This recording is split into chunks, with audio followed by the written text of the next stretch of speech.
Hey, this is Chad, and here's another.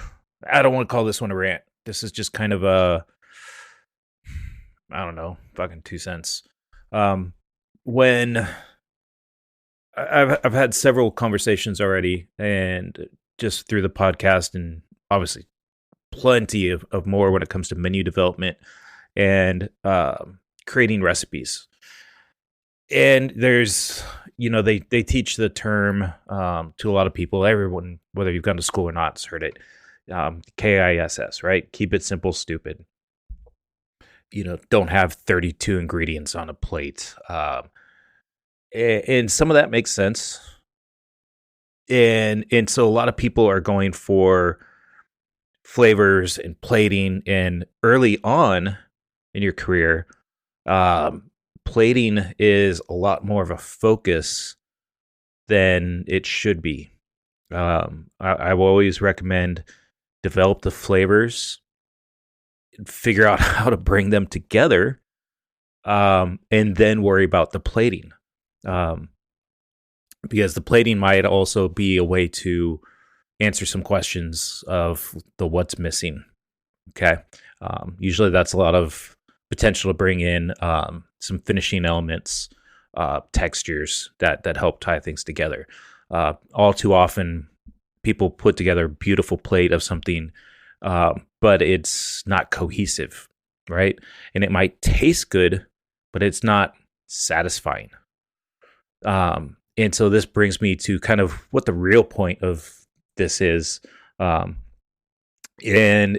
it's no matter how well a plate is put together or executed, and how well the flavors are there, if it's not satisfying, if it doesn't fill the soul, well, that's kind of what I mean when I say satisfying. It's like, does it warm your heart? Does it warm your soul? Does it make you feel good?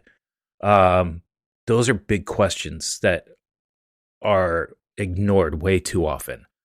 I'm guilty of this as well. And in the development of something as simple as a burger for a new restaurant that I was working on, we put together, myself and one other chef, dozens of different burgers that we were going to menu. It's like, what about this one? What about this one? They were good, right? Everything was good. All the components were good. But nothing really just hit home. Nothing was just like, this is it. And until we just brought it down and it just made it about meat, cheese, some sauce, right? I absolutely was simple. The homemade pickles. I mean, we had, our own twist to every element.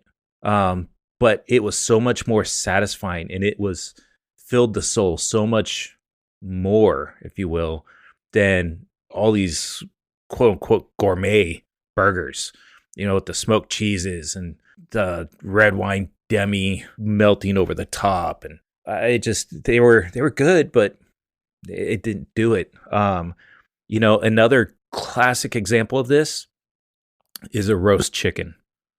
The Brian Lusher with the grape he's the one, his chicken at the grape kind of reminded me of this, how it was just perfect the way it was. It was a half bird, pan seared to finish, on a simple bed of some vegetables, a light broth of the jus made from the bones, finished with a little fresh herb. And then that was it.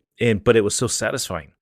It was executed well, so it was tasty, but it also struck a chord in you. It resonated in you. It warmed you. So in the process of menu development and creating dishes, whether it's specials or entire menus, think about that. Think about how something's going to really warm the soul for somebody.